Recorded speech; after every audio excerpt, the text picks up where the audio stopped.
భవన కార్మికులకు వచ్చి పని లేదు. ఒక భవన కార్మికులు ఖాళీగా ఒక ఉంటే కన్స్ట్రక్షన్ యాక్టివిటీ తగ్గితే అటు రాష్ట్రం జీడిపికి ఎఫెక్ట్ అవుద్ది. ఇటు సామాన్య దాని మీద ఎవరైతే జీవనోత్పాదన ఉంటున్న సుమారు 26 యాక్టివిటీస్ చేస్తున్న వాళ్ళందరూ కూడా ఇబ్బంది పడే పరిస్థితి ఉంది. భవన కూలే కాకుండా, తాపీ మేస్త్రే కాకుండా, ప్లంబరే కాకుండా, రాడ్ బైండింగ్ చేసేవాడే కాకుండా సుమారు 25 యాక్టివిటీస్ ఇబ్బంది పడే పరిస్థితి గత 117 రోజులుగా అగమ్య గోచరంగా ఉంది వాళ్ళ పరిస్థితి. నిన్న రోజున ప్రభుత్వం తాలూకా ప్రకటనలు చూసాం. 15వ తారీఖు నుంచో లేదు 25వ తారీఖు నుంచో ఏదో చేస్తానని అంటున్నారు. అంటే 4 నెలలు పూర్తి అవుతాడికి ఈ ప్రభుత్వానికి స్ట్రీమ్లైజ్ అంటే స్టార్ట్ చేయడానికి 4 నెలలు పడుతుంది. ఓకే, అదొక ఆలస్యానికి మరి మేము ప్రతిపక్షంగా ప్రభుత్వాన్ని మా నిరసన తెలియజేస్తూ అసలు క్లారిటీ కావాలి మాకు. పాలసీ ఏంటి? ఇది ఇప్పుడు నేను మాట్లాడుతున్న ప్రతి మాట, నిన్న అధికారులు మాట్లాడిన మాటల్ని బలంగా పుచ్చుకొని మాట్లాడుతున్నాను. మీ సోదరులు కూడా, మీ అందరూ కూడా నిన్న పత్రికా సమావేశాలు చూశారు, టీవీలో చూశారు, మీ అందరూ కూడా ఉన్నారు. హెల్ప్ లైన్లు కూడా పెట్టారు. హెల్ప్ లైన్లు కూడా మాట్లాడితే వాస్తవాలు ఏంటో కూడా తెలుస్తాయి. గత ప్రభుత్వంలో ఇసుక 370 రూపాయలు సేంద్రేజీ పెట్టి రీచ్ల దగ్గర, 100 రూపాయలు వచ్చి హ్యాండ్లింగ్ ఛార్జెస్ పెట్టి, 5 రూపాయలు వచ్చి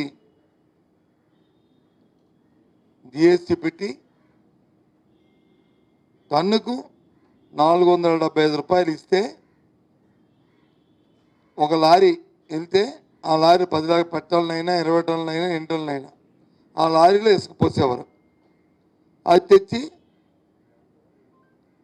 ఆ ట్రాన్స్పోర్ట్ ఎవరైతే ఆ లారీ ఆ టిప్పర్ డ్రైవర్ ఉన్నారో, లేకపోతే టిప్పర్ ఓనర్ ఉన్నారో, లేకపోతే ఎవరైతే మనం బాడుకు తీసుకుంటామో వాళ్ళు తెచ్చి మన ఇంటి ముందు ఆ ఇసుకను తెచ్చి పోసేవారు. ఇది సామాన్యులు మాట్లాడుతున్న మాట. పోసేవారు. అది ఆ లెక్కలో చూసుకుంటే విజయనగరంలో 10 టన్నుల లారీ అంటే 3 యూనిట్స్ 9 నుంచి 10,000 రూపాయలకి మన ఇంటి గుమ్మం మీద దొరికేది. ఇంటి గుమ్మం మీద డోర్ స్టెప్. అదే గాజువాకలో చూసుకుంటే 13 నుంచి 14,000 రూపాయలకి మన డోర్ స్టెప్కి మా లారీ ఎవరైతే ఉన్నారో వారు తీసుకొచ్చి పర్ టన్ను 10 టన్నులు ఇది అందించేవారు. 10 టన్నులు అందించేవారు. అదే 10 టన్నులు వైజాగ్లో ఏ సీతమ్మదారుకో, లేకపోతే ఏ గాజువాకో, లేకపోతే ఇంకో బీచ్ దగ్గర ఎక్కడైనా సరే వేయాలంటే 14 నుంచి 15,000 రూపాయలకి డోర్ స్టెప్కి ఇచ్చేవారు. నేను ఇది అప్పర్ లిమిట్ చెప్తున్నాను, లోవర్ లిమిట్ కాదు. ఒక 500 రూపాయలు 1000 రూపాయలు ఎక్కువేస్తే కదా ఈ విషయాన్ని చెప్తున్నాను. ఇది వాస్తవాలు. మీరు ఏ ఇంటికి వెళ్ళి కొనుక్కున్నా సరే 4 నెలల కిందట ఎంతో దొరికిందని అడిగితే చెప్తారు.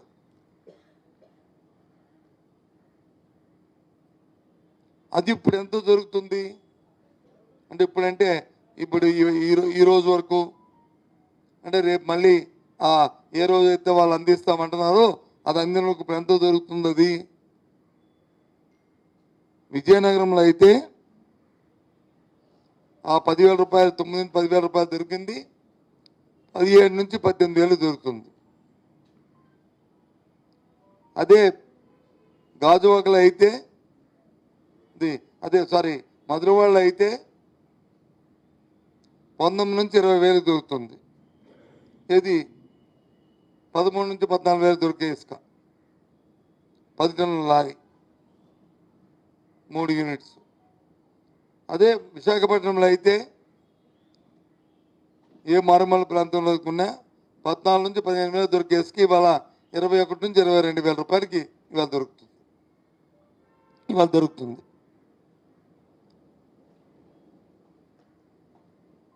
ఇంకా మేము స్ట్రీమ్లైజ్ అవ్వలేదు, స్ట్రీమ్లైజ్ చేస్తాము, రేపు 15వ తారీఖు నుంచి ఇస్తున్నాము, 22 ఇస్తాము. ఆ రోజుకి దయచేసి దీన్ని రాజకీయ కోణంలో కాకుండా ప్రజల తాలూకా ఆలోచన దృష్ట్యా, ప్రజల తాలూకా శ్రేయస్సు దృష్ట్యా ప్రభుత్వ పెద్దలు, అధికారులు కొద్దిగా మీరు ఆలోచన చేయమని కోరుతున్నాను. మీరు ఇది ఎప్పుడు నేను చెప్పిన విజయనగరము, మధురవాడ, విశాఖపట్నం ఎప్పుడిది అక్కడ కూర్చోనన్నా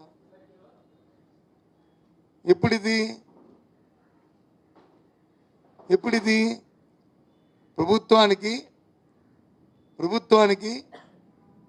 375 రూపాయలని ఫీజు కట్టిన తర్వాత, అంటే మైన్స్ తాలూకా ఫీజు కట్టిన తర్వాత ఈ 10,000 రూపాయలు, ఈ 14,000 రూపాయలు, ఈ 15,000 రూపాయలు దొరికేది 10 టన్నుల ఇసుక. మరి మీరు ఉచితం చెప్తున్నారు కదా, ఉచితమంటే ఈ 375 రూపాయలు కట్టాల్సిన అవసరం లేదు కదా టన్నుకి. అంటే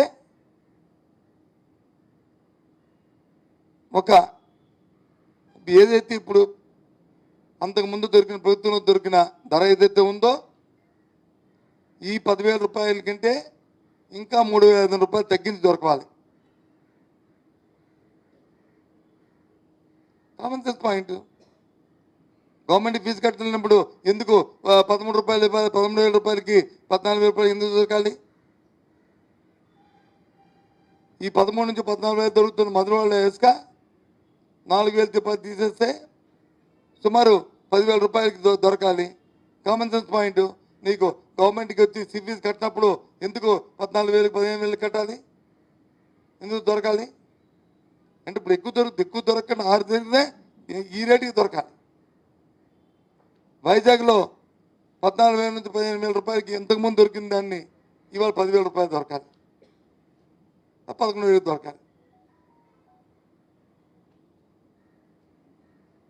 ఈ రేటు దొరకలేదు సరికదా. ఇప్పుడు దొరుకుతుంది ఏంటి? 18, 20, 22. దయచేసి ఎక్కడ ఈ లోపం ఉంది, ఎక్కడ ఇది ఈ పెద్దలు వచ్చి దీంట్లో ఒక్కల భాషని చెప్పి ఎవరు దీన్ని దోచుకుంటున్నారు, ఏ విధంగా ప్రభుత్వం దీన్ని స్ట్రీమ్లైజ్ చేస్తుంది, స్ట్రీమ్లైజ్ చేయాల్సిన అవసరం ఉందనేది మా డిమాండ్.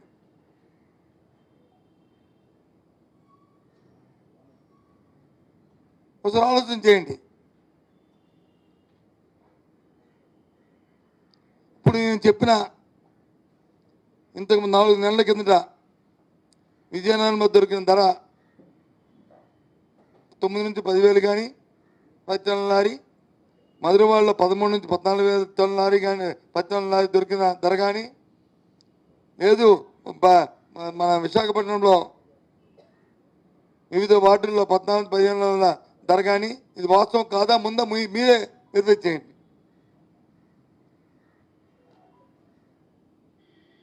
కొన్ని 4 నెలలతో ఈ కొమ్ముతుంది పక్కన పెడతాం. ఈ ధర కంటే తక్కువ రావాలి కదా మరి. ఉచితమైనప్పుడు ఈ ధర కంటే తక్కువ రావాలా వద్దా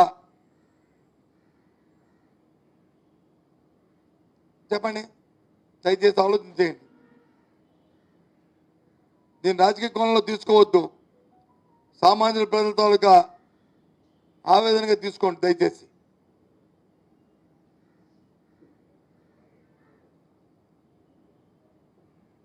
కొద్దిగా ఆలోచన చేయండి.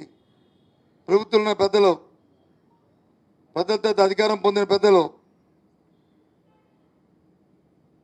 ఈ రకంగా ఉంటే ఏ విధంగా సామాన్యులు బతుకుతారో చెప్పండి, ఏ రకంగా భవన కార్మికులు బతుకుతారో చెప్పండి, దాని మీద ఆధారపడిన కన్స్ట్రక్షన్ ఆధారపడిన ప్రధానికం ఏ విధంగా బతుకుతారో చెప్పండి. ఆలోచన చేయండి. అందుకే మీ ముందుకు వచ్చారు. నిన్న ఈ పత్రికా ప్రకటనలు, ఇవాళ ఉదయం పేపర్లో వచ్చిన ప్రకటనలు అవన్నీ చూసిన తర్వాత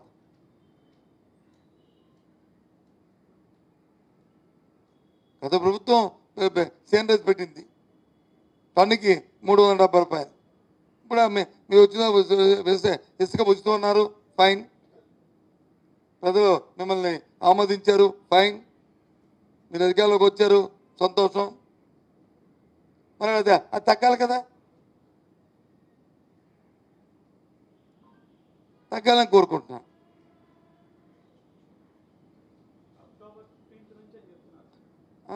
అక్టోబర్ 15 నుంచే. నేను ఇప్పుడేమి ఈరోజు వచ్చిన రేట్లు ఇవి ఇందాక చెప్పిన విజయనగరంలో 14,000, 18,000, ఇక్కడ వచ్చిన 20,000, 22,000. ఈరోజు దాని మీద నేను మాట్లాడలే. ఈ 4 రోజుల్లో ఈ దోపిడీ జరిగింది, సరే పక్కన పెట్టేద్దాం. అక్టోబర్ 15 నుంచే అడుగుతున్నాను నేను. ఎప్పటి నుంచి అది వస్తుందో ఆ రోజు నుంచే అడుగుతున్నాను. ఆ రోజు నుంచి గత లభ్యతగా నీ ఇంటి ముందు దొరికిన లభ్యత నుంచి తక్కువ రావాలి కదా. నా పాయింట్ అది. మీ చెప్పిందే నేను ఇవాళ ఎంత దొరుకుతుందని చెప్పి నేనేమి అబాండాలు వేసి వాళ్ళ మీద వచ్చి ఎత్తి తల మీద దొరుకుతానని ప్రయత్నం చేయట్లే. పోనీ 4 నెలలు పట్టింది వాళ్ళు స్టీమ్లైజ్ అవ్వడానికి అనేది, పోనీ ఏదో కింద పడుతున్నారు అనుకుందాం. 100 రోజుల్లో ఏం జరిగిందో అందరికి తెలుసు. నేను ఆ పొలిటికల్ విమర్శలు పోదాల్చుకోలే. ఆ డయాస్లో రేపు అసెంబ్లీ జరిగినప్పుడు ఆ విషయాలు మాట్లాడుకుంటాం. నేను ఇక్కడ అది కాదు, సూచిస్తాను ప్రజలకి, ప్రభుత్వానికి హెచ్చరిస్తున్నాను, సామాన్య తరపున ప్రశ్నిస్తున్నాను. మీరు ఆలోచన చేశారో లేదో ఆలోచించమని డిమాండ్ చేస్తున్నాను.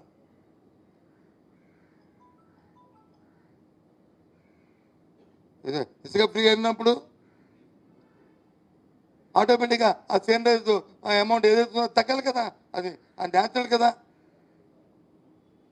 అది తగ్గకపోతే ఏమనుకోవాలి, మరి ఎక్కడికి వెళ్తుంది అది తగ్గపోయినప్పుడు?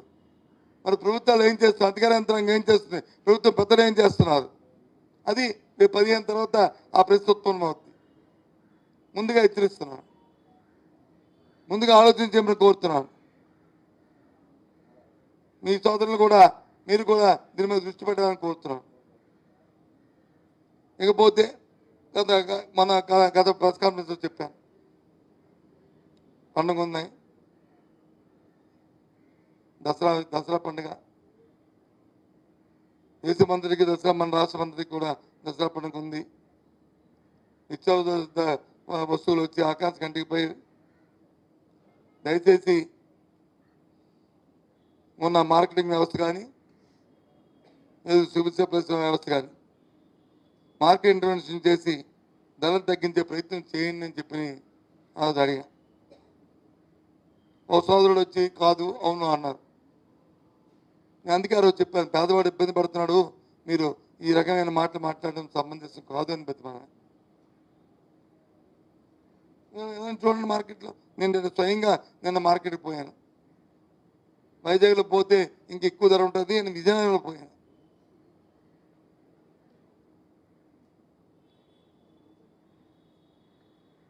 ఇక్కడికి ఇది కాసంపల్లి సిటీ కాబట్టి కొద్దిగా ఎక్కువ ధర ఉండొచ్చు, విజయనగరంలో కొద్ది తక్కువ ఉండొచ్చు, కొంచెం చూద్దామని చెప్పింది. చూస్తే కందిపప్పు వచ్చి 155 నుంచి 160 రూపాయలు ఉంది.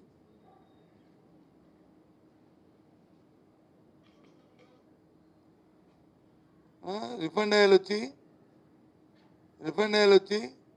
130 నుంచి 145 రూపాయలు ఉంది క్వాలిటీని బట్టి. అదే పామ్ ఆయిల్ వచ్చి 120 రూపాయలు ఉంది.